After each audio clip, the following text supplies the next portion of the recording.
Hello and welcome to day one of our Kickstart Week in a Widow's Hats community.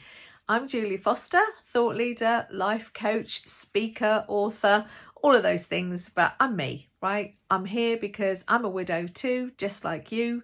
I've had 5 years of a life without my husband of 41 years, and I would consider myself a long way down the road to recovery, meaning I've recovered from my bereavement. I take the grief with me, but it isn't as painful and as raw as it was in the early days or the early weeks. But I want to tell you all about my experience as we go through the year.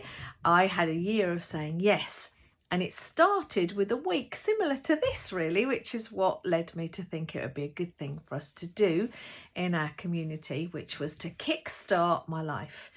Again, because I kind of felt like a new life. I know that a lot of you use that terminology, so I know that you'll understand me. So how did I do that? Well, as a life coach, I use a technique called a life wheel. And a lot of coaches and counsellors will use something similar. You may have seen it, I don't know. But anyway, I'll explain it to you. It's really just a way of measuring where you are right now. Because on any journey, you have to know where you start and you have to know where you'd like to go. Otherwise, what do? You stay stuck. And you hear people say that I'm stuck. I'm just stuck in this place. I don't know what to do. I can't live like this. And all the kind of woe that we tell ourselves, all the drama that we can get in about our situation, having lost our loved one, our partner, our husband. So the life wheel enables you to get a grip on where you are right now. And it's never a bad thing. And it does two things. It says to you where you think you are right now. And it also allows you to see the gap between where you are right now and where you'd like to be. So there are different segments of the wheel, which are segments of your life. Because if I said to you, how are you? How it's just like it's a limitless answer. You could take a week telling me how you are and it wouldn't be very succinct. You wouldn't be able to do much with that information. It would just be a lot of storytelling. Storytelling's lovely over a coffee or a kitchen table, walking apart with your friend or someone you trust.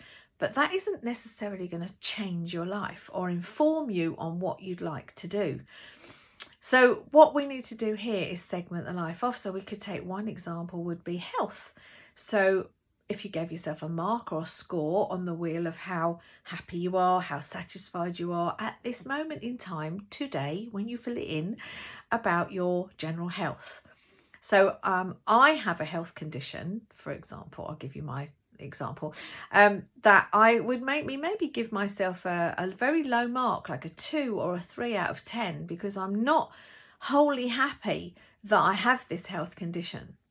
But then I have to sit back and think, look, is that the truth? Does it consume me every minute of the day, this condition I have? No, I don't allow that. And I take medication, so I manage my health condition. And then I can give myself a much higher score than a 2 or a 3, because actually it's probably nearer 7 or 8. I'm in good health all round, except for this one thing that I have to manage. See how that works?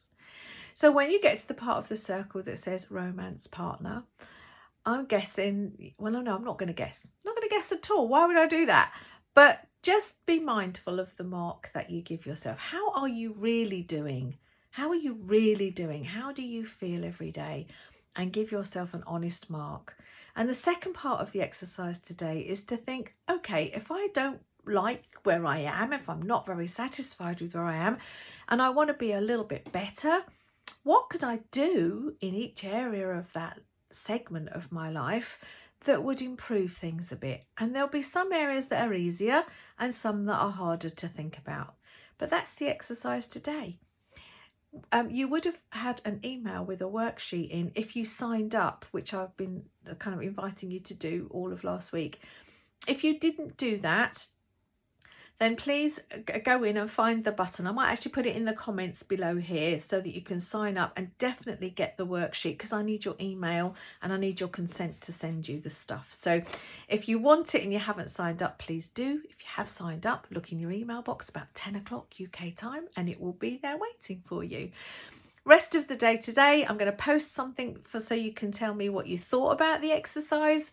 And if you've got any questions, and then I'm coming live at 5 o'clock UK time. I know that won't be good for everybody. I'll try and vary it a bit over the days to have a live chat. And I'd love to do that, because really what I want to do is see how these exercises are helping you. See if it is kickstarting your life. Tell me how it is for you. So I will see you some point later in the day. Have fun. Do it with love and kindness for yourself.